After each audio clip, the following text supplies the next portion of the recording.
Hi everyone, good evening. I didn't prepare a script tonight because this is an issue that's very close to my heart, and being part of the community, I thought that I would just say a few words of what I truly believe, share some of my experiences with you all, and hopefully we can chat about it a little bit later. I think as a young person today, it's really easy to feel as though our social, political, cultural climates are characterized by hate and divide. It's easy to look on our phones and see examples of anti-Asian hate, be it over COVID, be it over lockdown, recently in San Francisco. Trust me, I've seen more than anybody what online bullying and discrimination can do to a young person. I got death threats when I was 15.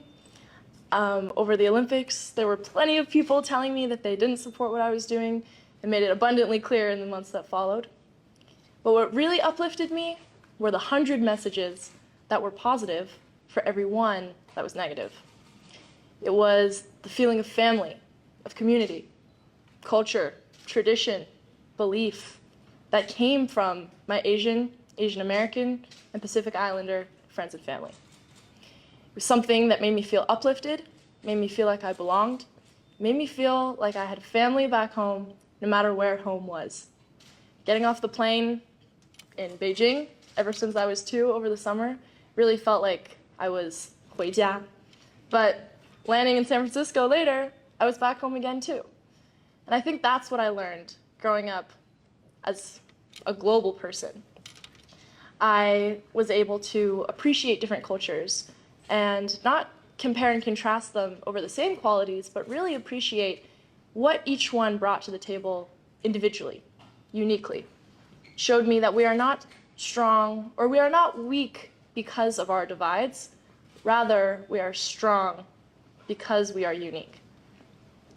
So I think my biggest takeaway, as of late especially, is that in the wake of hate, in the face of discrimination, and against all inequality, we have to stand up for ourselves. We have to stand up for those that look like us, for our Asian American, and Pacific Islander friends and family. We also have to stand up for people who don't look like us. If we're not Asian, we can't be bystanders. If we are Asian and other groups are getting discriminated against, we have to stand up for them too, because discrimination of all kinds is wrong. And we have to find a way to unite ourselves as humans.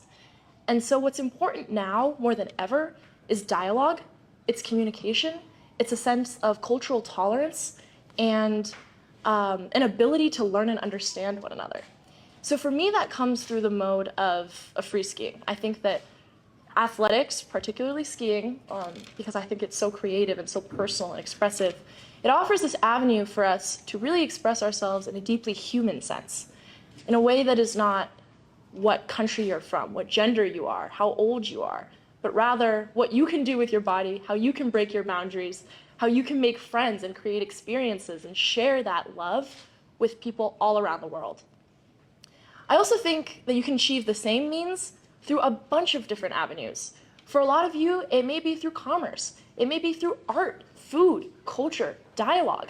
And what I encourage everybody in this room, and for all young people especially, are to use our voices to activate through social media, to activate through platforms, whatever ones we have, to use the voices and the power that we have to stand up for ourselves and others, to create the positive change we want to be the optimists, because someone has to lead, and why not be us?